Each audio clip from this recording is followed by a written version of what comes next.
Prosecution wants to ask witness about gang membership of both witness and defendant. This is permissible.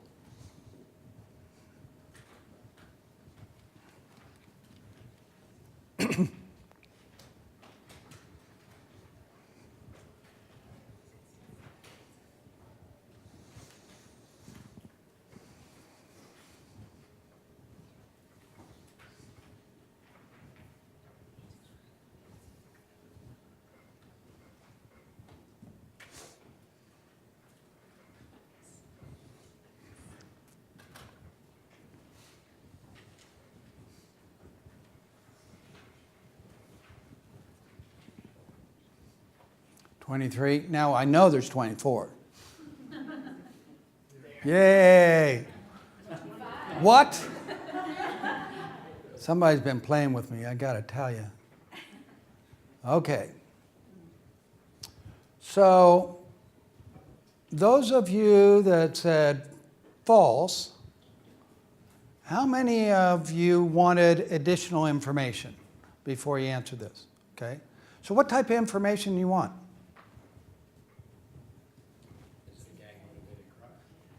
Well, is it a gang-related crime? Okay. I mean, what type of gang are we talking about here? We're talking about the Eagles. We're talking about, the Elks. What type of gang is it? Right? Are we talking about the Rolling Crips? What are some of the tenets of the gang? Okay. What is their belief system, or what type of pledges do they make? So we have a myriad of these cases in Colorado, but basically they came out of a case called United States versus Abel, which is a U.S. Supreme Court case, and it had to do with the Aryan Brotherhood and a killing in a prison. There were certain, if you wanted to be a member of this gang, you had to adhere to certain tenets, including you never, ever testified against your brethren, and if you did, you lied, cheated, and stole to ensure that they weren't convicted or didn't get in trouble, right? So those type of things are very important.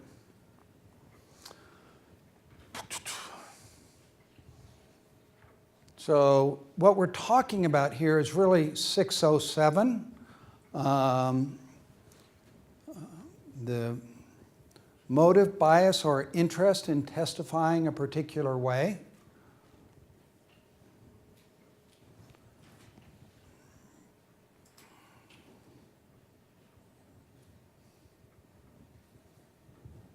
Defendant offers evidence that Nancy was smoking dope and drinking on the day of the alleged assault. This is permissible area of inquiry, true or false?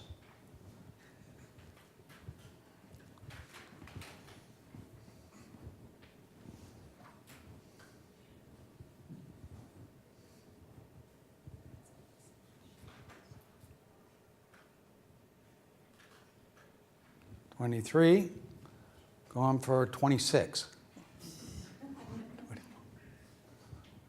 25, that's good, that's good. 92% say this is permissible. If it said doing cocaine, would it make any difference to you? Instead of smoking dope, now that dope is legal here? Nope, nope. So, is this character evidence? Maybe. Yeah, I mean, I could see where it is, particularly if it had cocaine there instead of marijuana, right? Okay. Is it being offered circumstantially to show that somehow that she was involved in this altercation? I mean, it doesn't anything on the past, it's directly on the day of the incident, right? So it's not being offered circumstantially. It's not for being offered directly where character is an issue. So it's being offered for some other purpose. What other purpose? perception, her credibility, right? Her ability to perceive, maybe remember. So if you had situations where prosecutor or defense asks a witness whether they've been drinking that day that they were testifying, is that permissible? Sure. It affects their ability to recount, right? What if somebody is an alcoholic? You going to let a party inquire into a witness being an alcoholic?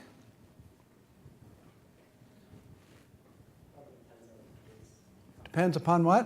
Depends upon the case. Like if it's a DUI prosecution, that probably would not be permissible. Okay. But this is just a witness to, say, a ag robbery, stick up at a 7-Eleven, okay? And the fact that this is a percipient witness, that they're an alcoholic. Could it be like habit evidence? Habit evidence, 406?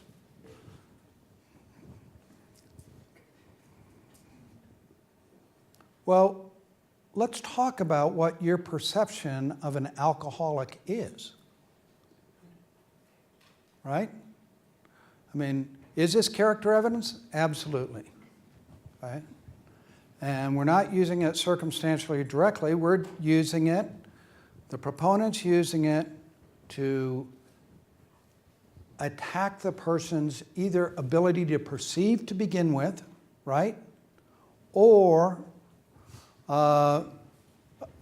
remember what they saw and accurately recount it. Okay? So don't you have to have a little more information as to how long they've been sober, expert testimony on how being an alcoholic for a certain period of time can affect somebody's perception? I mean, I'm not sure that it's relevant without that type of foundation. Merely because a person is an alcoholic doesn't per se make them a less credible witness without more foundation, it seems to me. Same thing as being true of being a drug addict, right? Now, Loretta, no name calling, I'm sobriety challenged, right? Okay, drug usage on day in question, got some good case law on that. Alcohol consumption, drug usage in general need foundation. Okay? And the foundational requirement is, okay, how has this long history of abusing drugs affected their ability to perceive, recall, and recount? Okay, in Fred's assault trial, he asserts accident. He fell from a ladder that Nancy was steadying, and he hit her on the way down and broke her jaw. The prosecution wants to offer evidence from 2 past girlfriends who say that Fred hit them in the face when they were drinking and got angry and later claimed it was an accident. One suffered a broken nose and the other one a chipped tooth. These incidents were not reported to police and occurred 3 and 6 years ago, respectively. The prosecutor offers the evidence under 404B to establish intent and rebut accidents. This is permissible, true or false? Let's put it up here. What? Was it the same ladder? What's the same?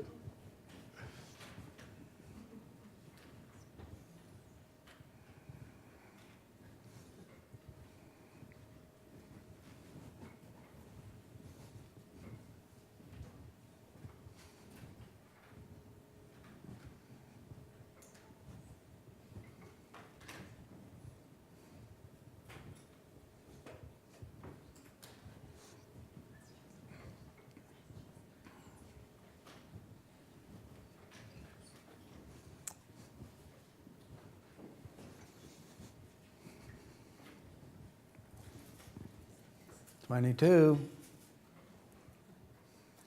23, Got to 25.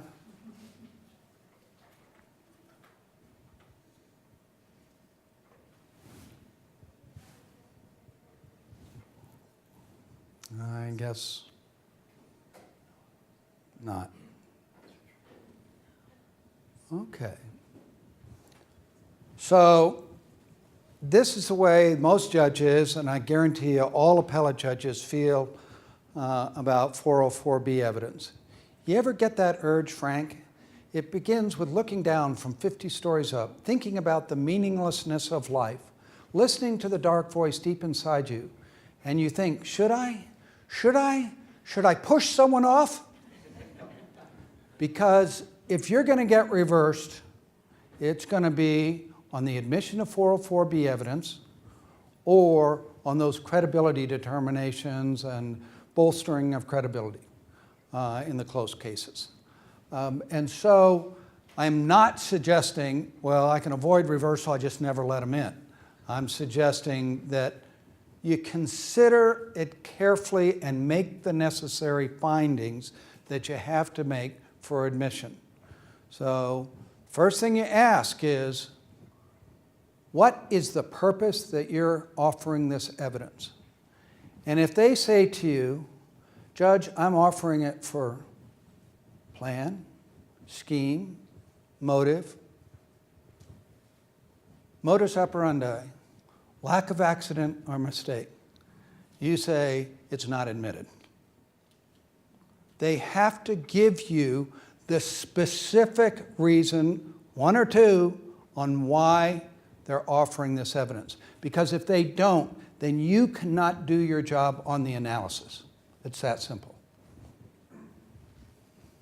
So, preponderance of the evidence that the defendant committed the act, offered for a valid purpose and logically relevant.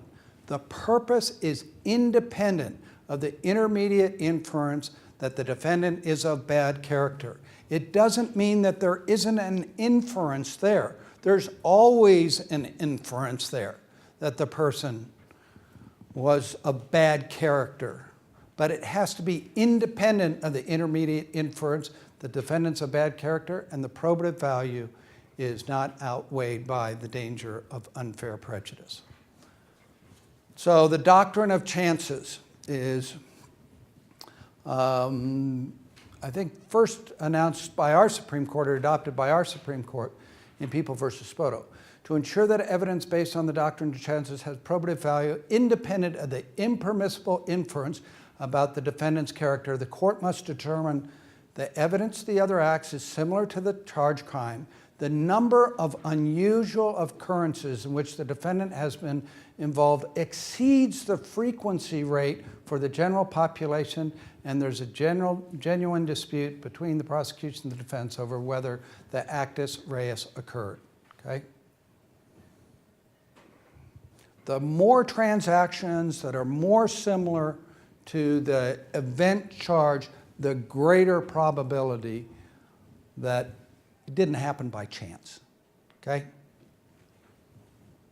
So in looking at similarities, you should consider the remoteness of the acts, the strength of the evidence, the actual similarities, alternative proof, and prejudice. So if you take a look at the analysis in Fred's case, you want to do at a minimum this type of finding. The time frame, 3 and 6 years ago. So it's not far distance, but it's not close either. Strength requires at least a preponderance. Similarities. They were all girlfriends. They were all struck in the face. They were drinking. The women not know each other. There's a claimed accident in each. So it's the valid purpose is to rebut the accident. Need. Only circumstantial evidence for intent. Domestic violence is usually a private act. Credibility, he said, she said. Alternative proof generally is not available. Prejudice, you do your 403 analysis at that point in time. Remember, this is coming in rebuttal too. That makes a difference. So, on the same day of the alleged assault, what if Fred also kicked Bowser, their dog, while saying, "You're a bitch too," admissible under 404B.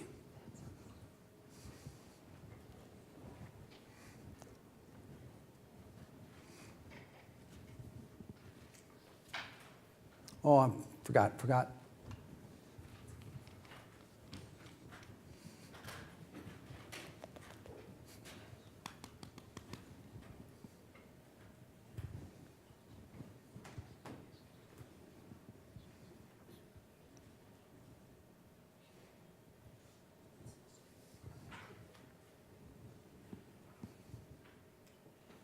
Twenty-two.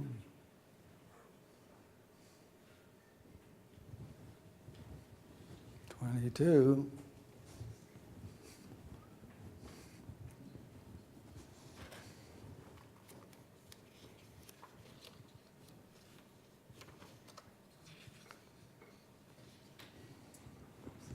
Okay, and I know I'm going past the hour, but I'm gonna just, instead of breaking for 15 minutes and spend another 15 minutes with you, I thought I'd just finish up. So,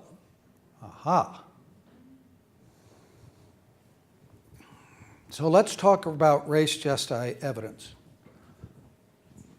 It's inextricably intertwined as to be inseparable from or explanatory of the crime charge. Okay?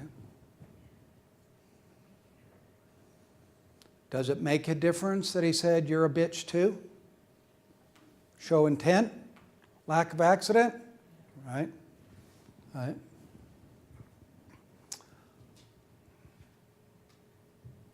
So in res gestae evidence, unlike 404B evidence, 404B evidence is extrinsic evidence.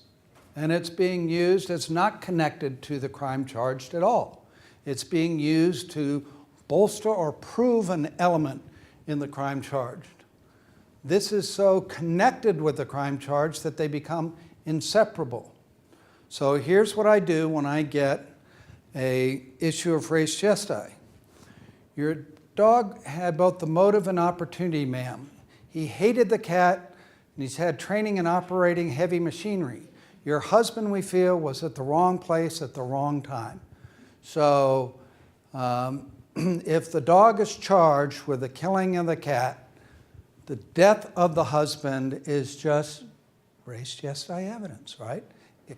Inextricably intertwined with the crime charge, the cat killing. So Fred is acquitted of and Nancy's new boyfriend, Tom True, publishes on the internet that Fred is a bully and a thug and a criminal.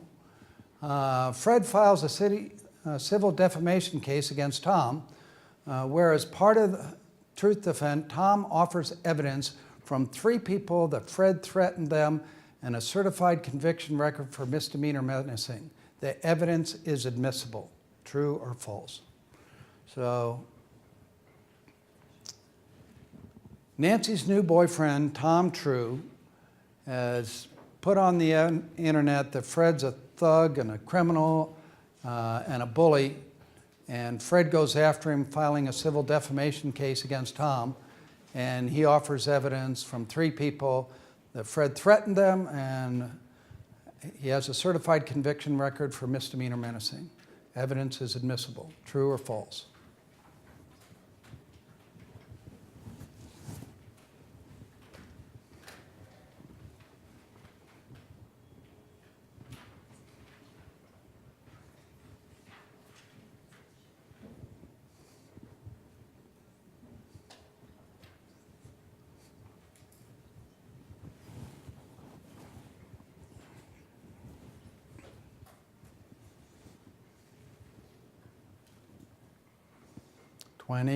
This is getting really bad.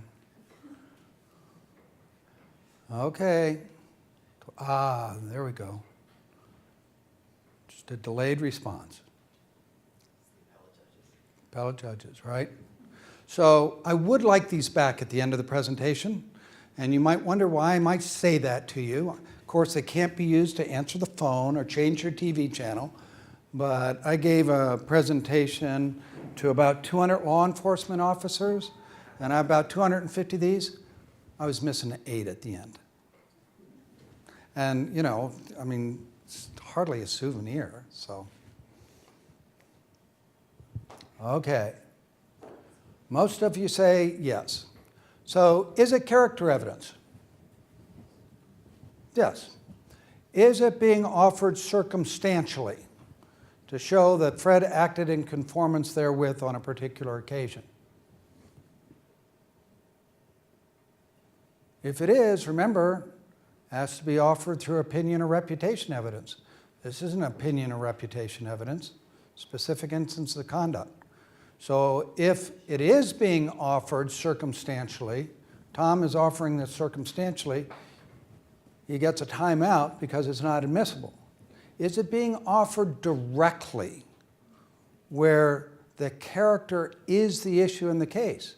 Yes, this is the defamation case. So specific instances of conduct are admissible, and they're admissible in a civil case. Most of the character evidence is not admissible, at least under 404A, is not admissible in anything but criminal cases. They changed the rule about 5 years ago. Used to be admissible in both, not anymore, just criminal cases. Okay? So it's being offered directly, and it's being offered to show that truth is a defense, it's to show that he is a bully and a thug. Now the conviction, it's the conduct once again, not the, so the conviction may not come in, but the behavior would come in. Okay. 405B. This rarely comes up. But when people do offer it, they usually try to offer it under assault cases. And the cases are legion under the federal rules that assault cases are not the proper type of case for direct use of character evidence. They're just not. A case called United States versus Smith is the primary one. In the defamation case, Fred wants to ask the defendant, new boyfriend, whether he was convicted of felony drug possession 3 years ago. The court properly sustains the objection as unfairly prejudicial. True or false? Court properly sustains felony conviction impeachment evidence under Rule 403.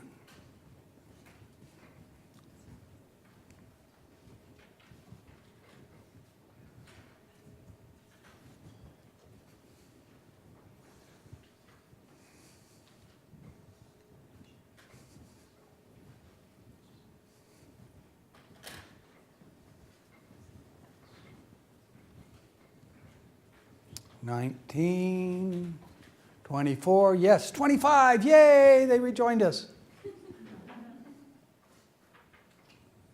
Aha. So when we started the presentation this morning on hearsay, we talked about 4 conditions for admission. Number 1 is relevance, whether the evidence has any tendency to prove or disprove a material fact or issue in the case. Authentication and identification, whether the item is what the proponent purports it to be. Hearsay, not hearsay, or exception to the hearsay rules. And the last one is 403, the blankets. You might have heard me say, mostly everything. This is one thing that it doesn't blanket. Currently in Colorado, under People versus Diaz, a properly procured felony conviction cannot be excluded under 403. Okay? Because it is a substantive rule of law passed by the legislature, right? 1390-101. So Rule 403 doesn't apply. So analyzing character evidence, ask yourself, first of all, is it character evidence? If the answer is yes, then you ask yourself, okay, how's it being offered? Is it being offered circumstantially, meaning propensity, to show that the way the person behaved in the past is the same as the way they behaved on the day in question. If that's true, it can only come in as opinion or reputation evidence and cross-examine on specific instances of conduct where there's a good faith basis to do so in the discretion of the court, and you're bound by the answer. If it's being offered directly to show character where character is the issue in the case, then you can use specific instances of conduct or opinion or reputation evidence, and it only applies to limited cases: defamation, negligent entrustment, maybe entrapment, maybe child custody, death penalty phase of the death penalty case, that type of thing. Or if it's being offered for some other purpose, then you can offer specific instances of conduct, but usually it's to affect credibility, like felony convictions, or under 607, bias, interest, or motive, or under 608B, specific instances of truthfulness or untruthfulness, or impeachment by contradiction under People versus Hall, or 404B, where it's being offered to show plan, scheme, motive, design, that type of thing, or res gestae, inextricably intertwined with the crime charged. We're done.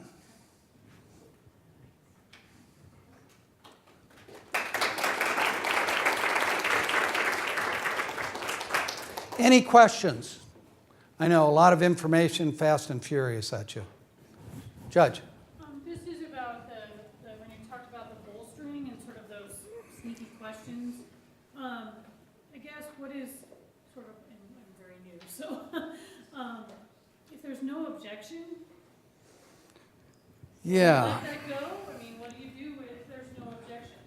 So you're really getting into, and there are some presenters, I'm sure, during the orientation about what type of judge are you going to be.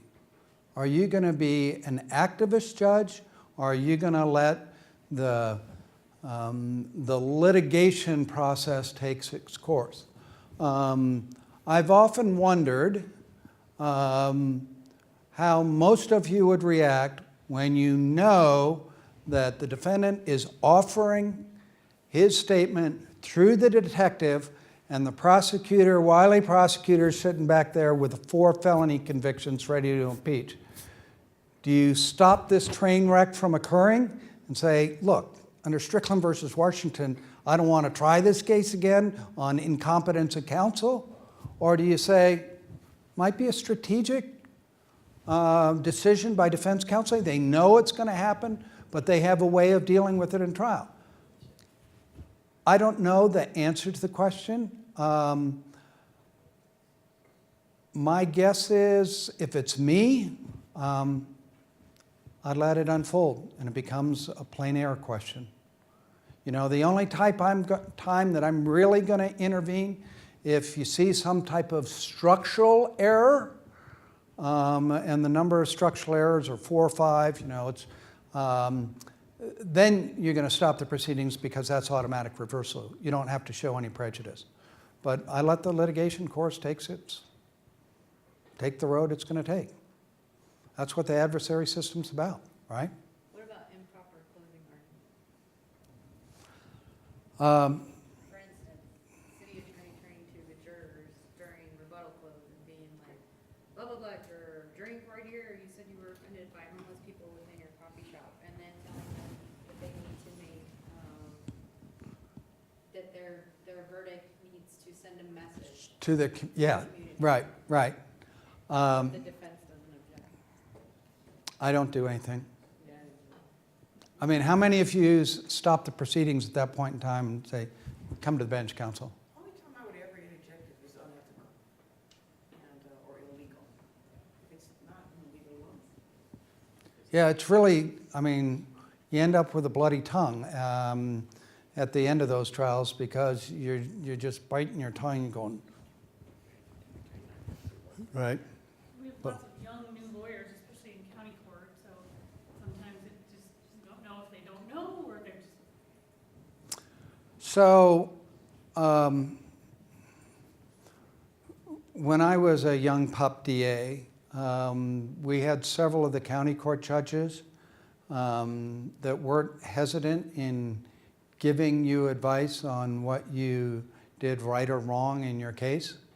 I don't know what the atmosphere is like these days in courts, but I know Irving Edinburgh and some of the other judges would say, you know, you made a golden rule argument. That's improper. Do not do that again in my courtroom. But then is that, because here's my qualm, because I'm in agreement, it's all new attorneys generally in my courtroom, and do you then have that communication with the attorney when the attorney hasn't come to you, hey, how did my trial go? Is that considered ex parte then, Put it on the record. but with the defense? You can have the defense there. Say, you know, just a couple observations here. And you don't have to be nasty about it, but say, I mean, it's an ethical issue at that point in time, making golden rule arguments, Right. okay? You know, we can address it in this form or we can address it in some other form. You're not going to say that, but that's the truth of the matter, right? If that kind of behavior continues on and on and on, I think that I would have a tendency, especially in my later years as a judge, to try and deal with it in a nice way. I don't know how the rest of you deal with it. How do you deal with it? I think that's a great answer, because some of our young lawyers don't know that they might be acting unethically. I had a lawyer say, you know, the defendant's a liar in closing argument. And after closing argument, I said, don't ever do that again. And this is why. Because you don't want them to get into an ethical problem. So I think that's a great idea. I mean, maybe you even have some of the cases that have gotten reversed, and you say, counsel, you may want to read these. And you give them to the defense counsel as well as the prosecutor, because the defense counsel now knows, I should have objected to that, right? Judge. What about when it's a pro se and you're watching sort of them take advantage, you're watching the attorney take advantage of the pro se.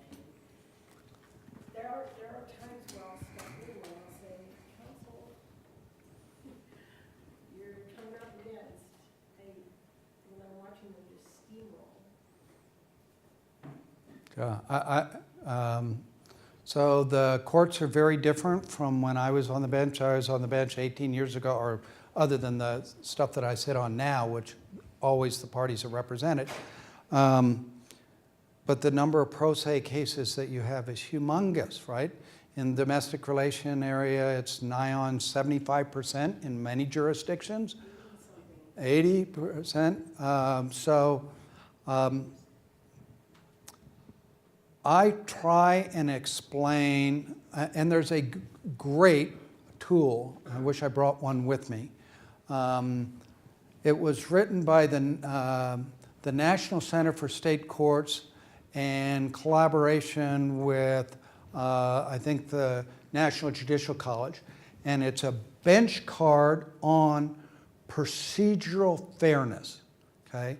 On ways you can work with explaining to participants about the process, about the procedures, you can go online and get it. I'm doing a presentation to the National Association of Drug Court Professionals, and that's part of my presentation. So explaining to them and having them understand, I would tend to not interrupt the prosecutor. I guess it depends what he or she was doing, but my initial reaction is not to. And if it's a trial to the court, is this a jury trial or a trial to the court? Okay, so what I can do there is say, counsel, this is not of assistance in me making my decision. Let's move to another area. When it's a trial to the court, you have a lot more discretion, I would say. One thing I would add is the liar word. They have found plain error when the prosecutor referred to the defendant as a liar. So I think that signals that you do have to, when you hear the liar word, I think you do have to intervene. It's not structural, but they have found to be plain error in the Supreme Court prior to when I got on the court. But how I might handle that is I would just say counsel approach, and just say, you know, you don't want to jump down someone's throat, because I think the court intervening is a lot heavier than you sustaining an objection. So you know, you get this comment of, well, the defendant lied when he said, say, counsel approach, and then just say, look, there's very clear case law that you can't do that. I'm going to instruct the jury, you know, to disregard that comment, don't do it again, you know, rather than jumping down the throat in front of the jury. But that would be the one area where I'd be a little bit more aggressive, is the liar word. Other questions? Thank you. It's been a pleasure.